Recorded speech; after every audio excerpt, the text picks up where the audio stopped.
Hi friends, இன்றைக்கி எங்கள் வீட்டில் 1 கிலோ கனவா மீன் தான் வாங்கியிருந்தாங்க. அது எப்படி க்ளீன் பண்ணுறாங்கன்னு சொல்லிட்டு அதை உங்களுக்கு காமிக்கிறேன். ஒன்றும் இல்லை, அதோட தோல் பகுதியை ஒரு எண்டில் இந்த மாதிரி எடுத்தோம் அப்படின்னா லேயர் லேயராக வந்துடும்.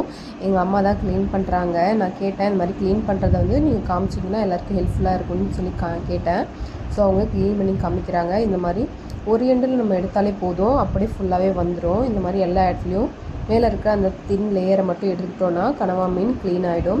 அப்புறம் அது தலைப்பகுதியில் இருக்கிற ஒரு கண்ணு மாதிரி ஒன்று இருக்கும், அதை மட்டும் எடுத்து போட்டுருணும். அதுக்கப்புறம் அதில் கருப்பு கலரில் மை இருக்கும், அதையும் நம்ம அந்த ஸ்டார்டிங் பாயிண்ட்லேருந்து எடுத்து கட் பண்ணி போட்டோன்னா அதுவுமே நம்ம ரிமூவ் பண்ணிவிட்டு அவ்வளோதான், முடிஞ்சிருச்சு. அதுக்கப்புறம் இதுலேயுமே அந்த மாதிரி எடுத்துக்க வேண்டியது தான். இதில் வந்து இந்த மை வந்து உடஞ்சிருச்சு.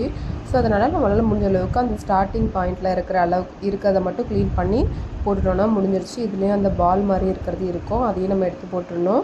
இந்த மாதிரி க்ளீனாக நம்ம கனவு எல்லாத்தையும் க்ளீன் பண்ணிக்கலாம். நெக்ஸ்ட் வீடியோவில் பார்க்கலாம்.